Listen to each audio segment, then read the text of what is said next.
signer minéré parce que les généraux ya Rwandais bakomi kobima na Goma. Botuna batu ya Goma, soki batu ya Goma bozo bokoma oui. Les généraux na famille ya nanga propre ebimi na Goma, ebimi na Kenya eke na États-Unis.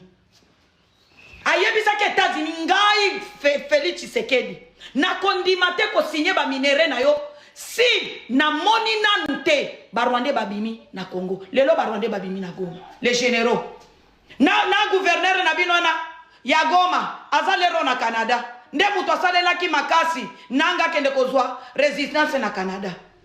Tosali ndenge nini? Papa Fachi Vanda.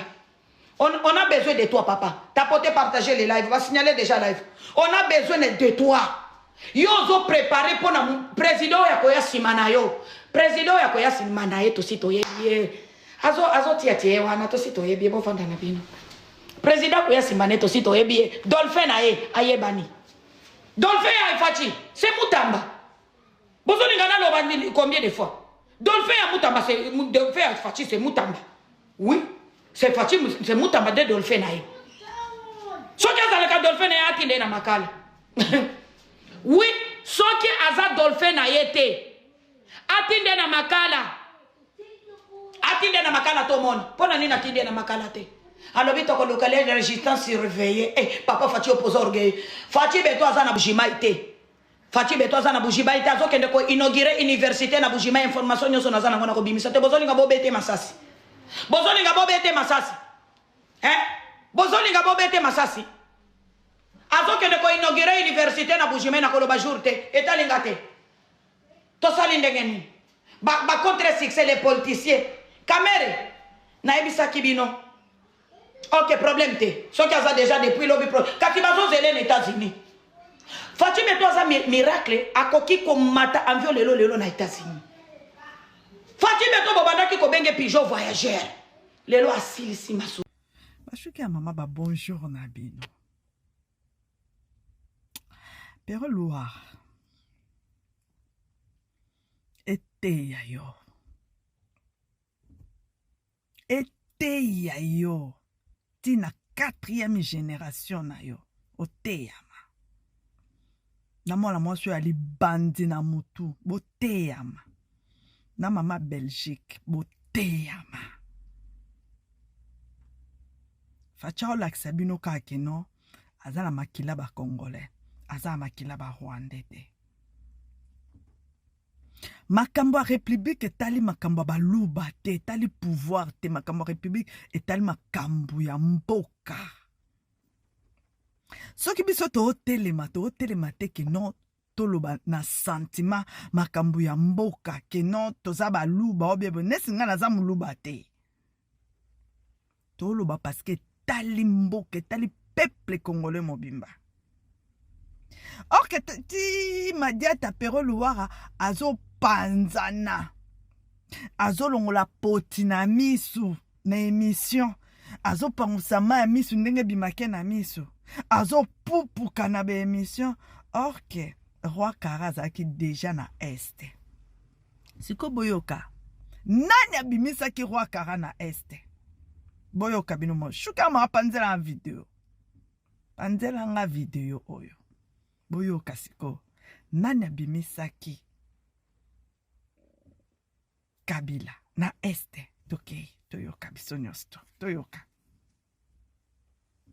Mais aucune précision n'est donnée pour l'instant. Ce retour annoncé survient dans un contexte tendu. Depuis mardi, les services de renseignement civil et militaire mènent des fouilles dans une propriété appartenant à Joseph Kabila à Limete, dans la capitale Kinshasa. Ce vendredi soir, son épouse Marie-Olive Lembe est sortie de son silence.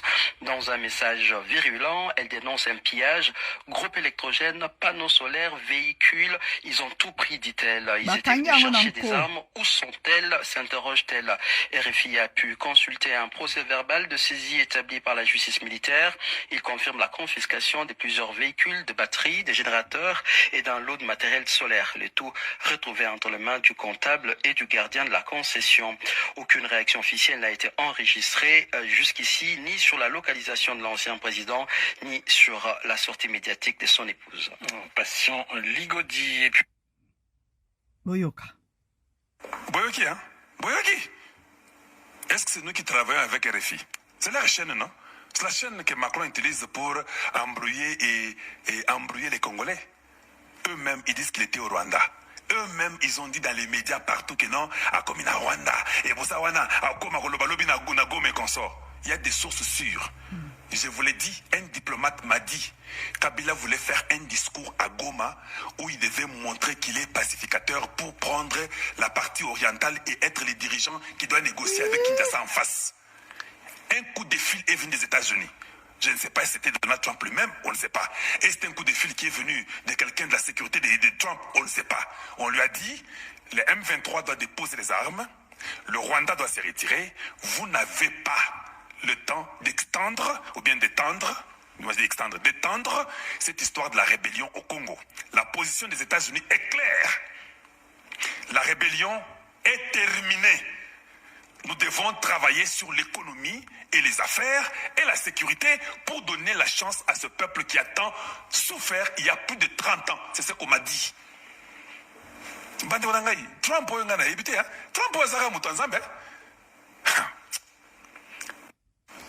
quand Kabila est allé à Goma, je vous informe qu'on m'a flashé. Kabila était dans un hôtel à Goma. Je suis en train d'attendre les images. Quand ça vient, je vous donnerai. Oui, je vais vous donner. Quand ça vient, je vais vous donner ça. J'ai été informé par une source diplomatique que les États-Unis ont appelé Kabila quand il était à Goma. Il y a 48 heures, 2 jours, 48 heures. Ou 72 heures, quelque chose comme ça. Donc maintenant, aujourd'hui, c'est 72 heures maintenant. Il a été demandé à Kabila de quitter Goma. Ils avaient un plan, Kabila devait parler, faire un discours public, où il devait initier un mouvement qu'on appelle Arc-en-Ciel. Il devait mettre fin à AFC et M23 pour que le Rwanda se retire et que lui prenne ces mouvements-là comme étant l'homme qui est au-dessus du mouvement. Je suis en train de donner les révélations rendues claires chez vous. Les États-Unis lui ont dit, tu quittes, la guerre est terminée, nous sommes clairs. Les M23 déposent les armes et après, le Rwanda doit partir. Voilà la raison pour laquelle Kabila a zoni en Namibie. Boyoki bashukara mama. Pierrot Louara, attention, ça va. Où est la république? Où est le royaume? Na royaume. Soki mutu roi kofi bazwaka mutu moko na kati ya famille na bango batie bazwi prince mususu batie mais na kati ya république mutu nyonso tobimisa bicepsi na ye mutu nyonso tobimisa force ya nzoto na ye mpo na nini aréussir aconvaincre peuple congolais aconvaincre peuple na ye mpo na nini bandima ye baaccepte ndenge mona faci ndenge asali Fatia convaincre le peuple congolais. A convaincre biso na tout. Pero. Attention, ça va. Nazomona mama moko boye. Yeso ki kimye bandi kote la biso amoni ke ba gagner bango. Mama M23. Amoni ke ba gagner bango. Aya kabimisi ba audio. Nazoloba pe na o répéter na lobi eloko sikezate.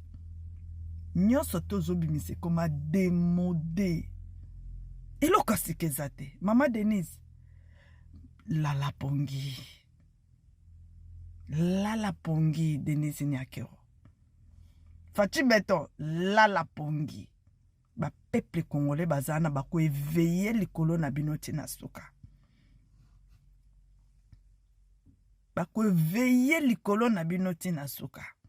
Parce que bino bolakisi biso valeur ya mboka na biso Congo o biso toyebaki te toko soutenir bino tina guti na biso ya makila toza na bino Faci beto sukola batu nyonso tu na kati ya gouvernement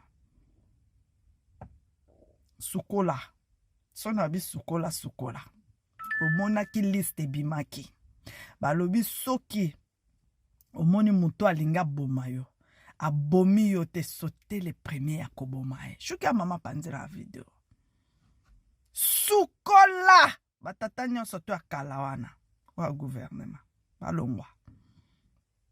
tozala mposa bato ya sika apart Mutamba na Bemba batikala mama ministre eloko asalisa te longola ya oti kobomela biso policier aoyi ya Daniel Bumba tomona eloko nini ozosala te bino boza bato ya kosoutenir président na ntango oyo kozwa kosomba bakamion na Chine oyo enikaka basalite oyo enikaka bapoubele nyonso to baniki yango boye titititititi batia yango na kati ya basaki moko boye ekei na érosion moko eke na érosion moko tomona eloko nini osala te président sukola so na bi sukola longola bango tout na ba oasena ba parlement tout sukola bango balongwa. Merci peuple congolais.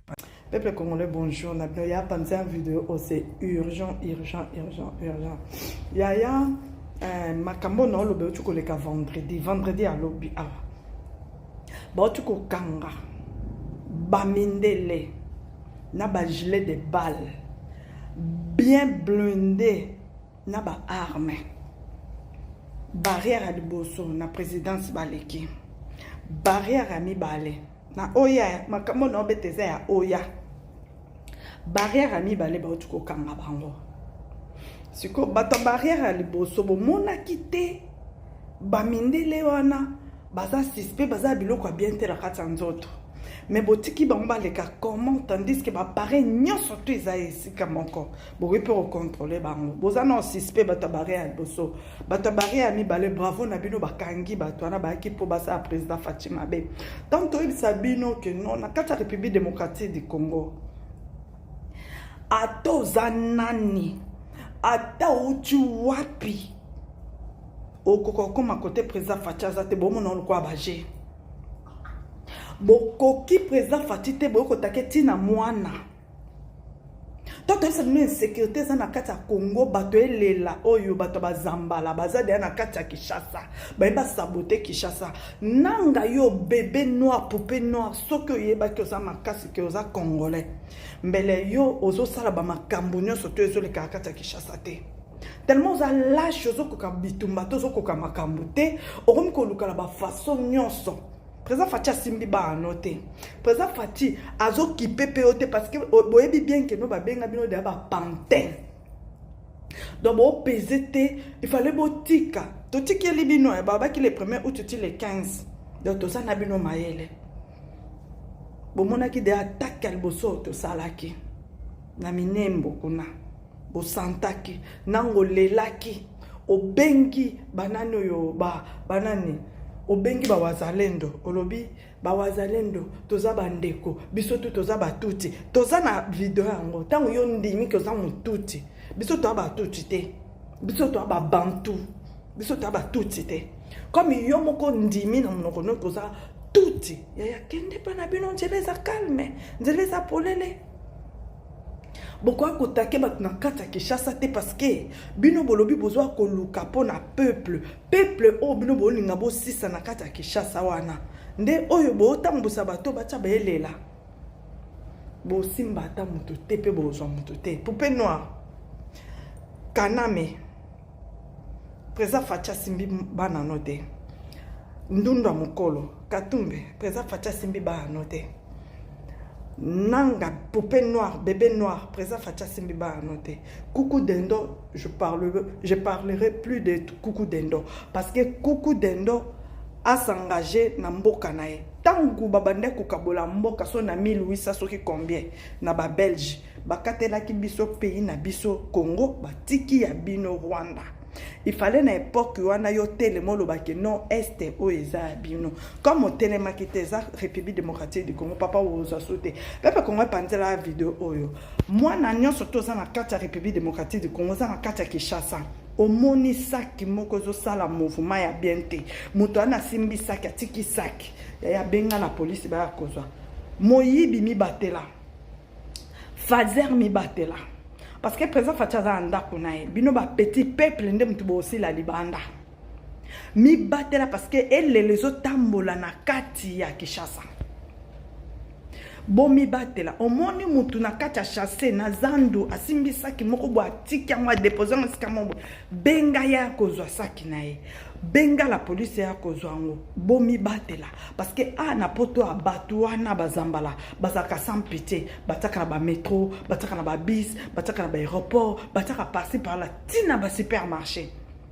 bino siko boza na kati ya Kinshasa bo imagine siko zandu ndenge ezali bon imaginez combien de personnes ben du sang ni nekosala maana donc boza mayele botikela mongona espace te Congo neza pona biso ba congolais moma ekoki mutu na muta simba bisaka na zonga ya mboka na bango ata kutu nango ezalaka tina niveau te to comprendre bino boza basi boza mibali te boza basi po soki bozalaki mibali ndenge nanga lobaki azo ya Kinshasa papa to banda ozela toyebisaki au cimetière no ezala na mabumu na biso yo faut ba griller yo congolais nyonso takata musuni no aliamu.